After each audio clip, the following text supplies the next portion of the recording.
Camp Boiro Inside.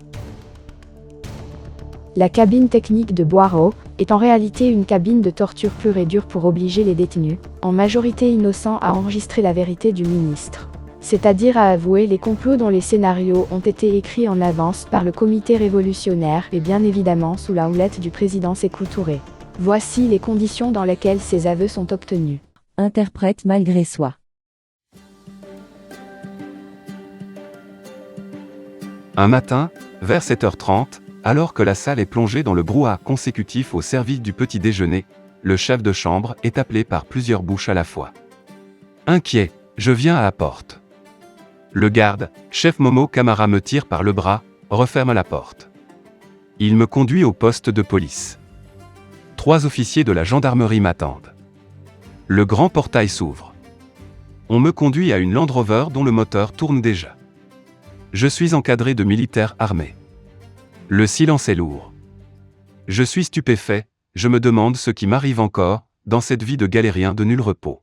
Au milieu de la Jeep, j'y un jeune homme de teint clair, en slip, cruellement ligoté, qui transpire abondamment malgré l'heure matinale.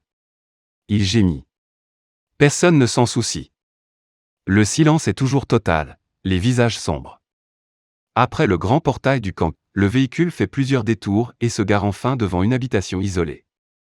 Le prévenu ligoté est sauvagement tiré par sa corde. Camp Boiro Inside. Il hurle. Je compatis à sa douleur, mais ce n'est ni le lieu ni le moment de s'apitoyer sur le sort d'un autre. Je suis immédiatement enfermé dans une pièce obscure. Mon inquiétude grandit d'heure en heure.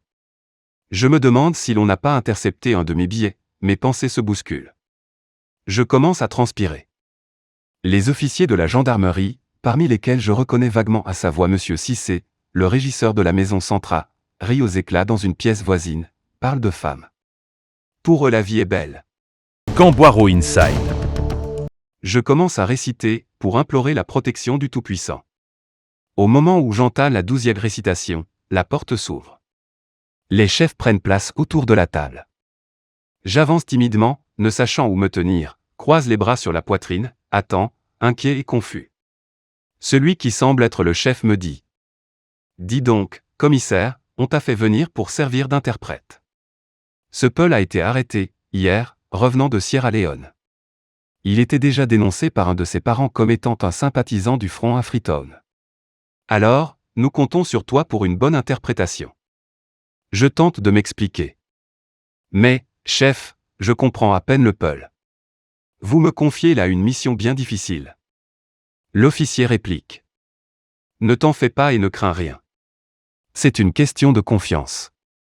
Tu sauras te tirer d'affaire. Le prévenu décline son état civil. Ousmane Ly, natif de Boulivet, région administrative de Mamou, revenant de la Sierra Leone. Je réalise tout le poids de ma délicate mission.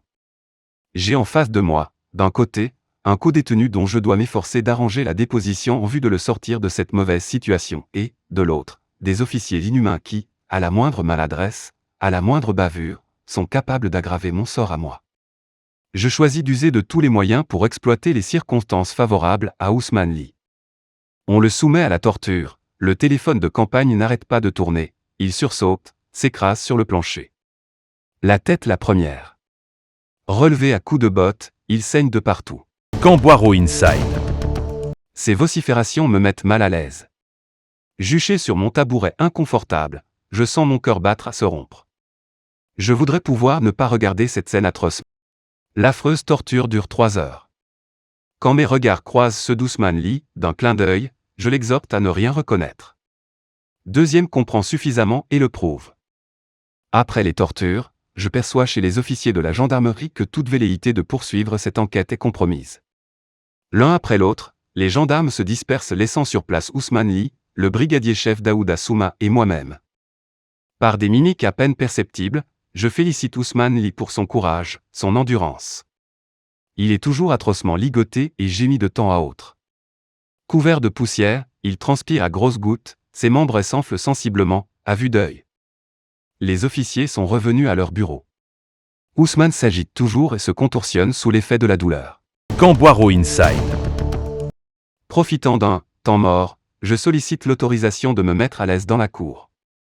Accordé, me dit un officier. Je me lève. Le brigadier-chef Daouda Souma m'emboîte le pas dehors, l'air frais du début d'hivernage me fouette le visage, m'enveloppe. Je me sens bien. Mon regard se porte loin vers mon village noyé dans la brume.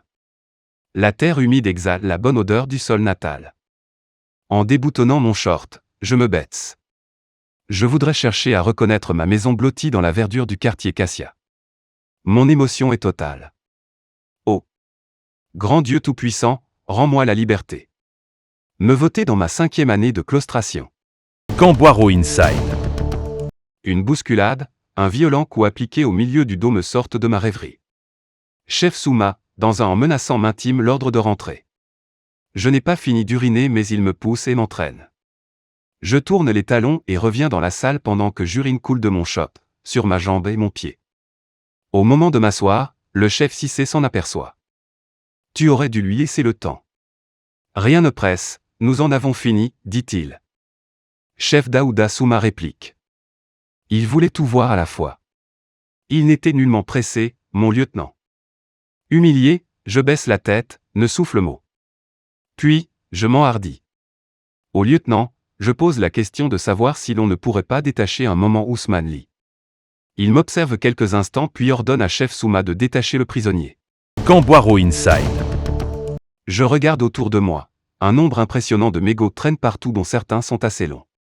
Pour ne pas être pris de court, je sollicite l'autorisation de les ramasser. D'accord. Me dit le lieutenant Cissé. Tu ne fumes pas, mais partout, tu quémandes ou ramasses des mégots. Vas-y donc pendant que tu en as l'occasion. Je déplie et étale une grande feuille de papier, y mets par poignée toutes sortes de bouts de cigarettes. J'ai même le temps de choisir de longs mégots de Gauloise pour Fodé Cissé, l'ancien directeur général des services de l'information. Je les enroule dans la ceinture de mon short et passe ma chemise dessus.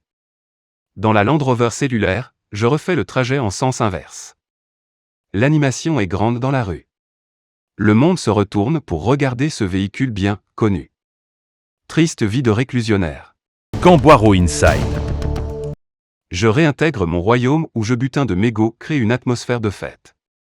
Je suis l'objet de vives et tapageuses félicitations. Ousmane Ly me remercie longuement. Quelques jours après, il sera élargi. Camboiro Inside. Ce récit est raconté par Kindo Touré, l'unique survivant du complot Kaman Fodéba.